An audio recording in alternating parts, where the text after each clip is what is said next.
Let's explore something called the fear avoidance model of pain.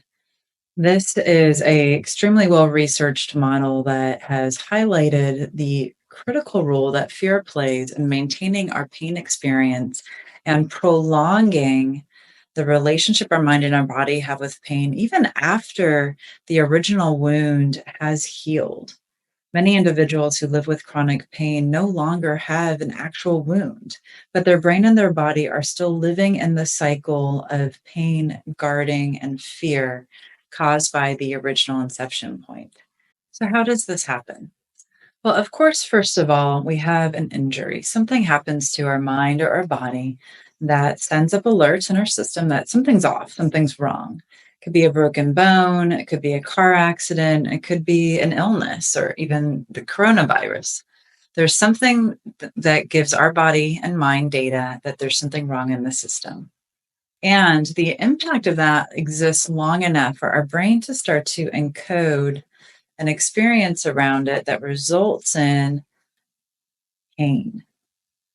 Now, this is just basic. You cut your finger, you're going to have pain. So that's pretty straightforward. And, if you cut your finger, eventually the finger starts to heal. It may itch a little bit, and then the experience goes away.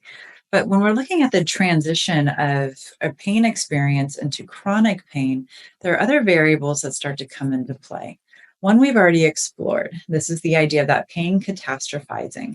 Our brain starts to tell us stories about how to stay safe around the wound that we have experienced. In its most basic form, this looks like guarding behavior. So if you've ever had a stomach ache and noticed that you curl over to protect your stomach, or if you've ever noticed that with a broken arm or collarbone or hurt shoulder, they'll put your arm in a sling. That sling in of itself is actually mimicking guarding behaviors, protecting your body. A lot of people, when they have car accidents, their shoulders and their neck bunch up as they're guarding around the encoded experiences of pain in their neck. Or with headaches, sometimes we'll keep our heads down or rub our forehead and start to avoid lights or other sounds because we're fearful that those could trigger greater pain signals.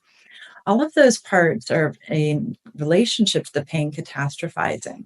And I call those pain glasses that our brain starts to put on that then keep us from participating in our day to day life as we normally would in order to create a felt sense of safety in the guarding behavior. The problem is that this then cultivates deeper pain related fear as more and more stimuli get tapped and brought into the pain narrative of the pain catastrophe. And so, previously, if you've ever had a migraine, you might have noticed this. Being on a screen when you have a migraine can be quite painful.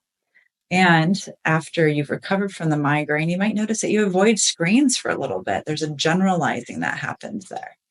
And that, for some people, will become part of the pain narrative of I need to avoid the screen so I don't get a headache, or I need to keep my shoulder up or my arm curled in so that I don't get wounded again, or I need to hunch over to protect my stomach, whatever it might be.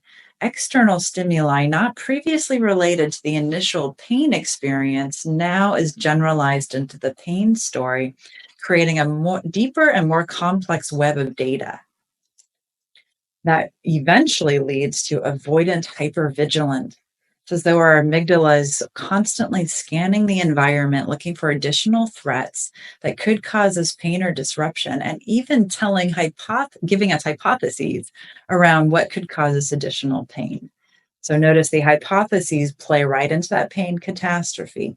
The story of fear that our amygdala is throwing up and utilizing to guide our choices, often keeping us smaller and smaller in our day to day life to avoid the possibility of greater threat. Heartbreakingly, though, while this may be keeping us safe in some regards, Amy might feel safer. It often results in feelings of disuse, leads us to disability, to depression, feelings of helplessness or hopelessness, even panic about the possibility of going out and living our life, lest we be re injured or exposed to something that could cause us greater pain. The possibility for healing here is really powerful, though, because we know that Amy, while she is a fear junkie, we also have tools to help her recover and heal. So, as you've been going through this pain series videos, and I hope you re-watch and re-experience the guided meditations, you are slowly healing your amygdala.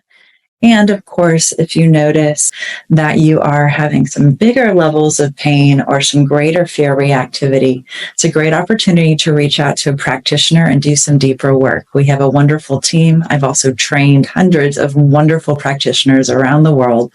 So feel free to reach out and we'll get you connected to somebody who can deepen your healing journey and help you on your recovery experience.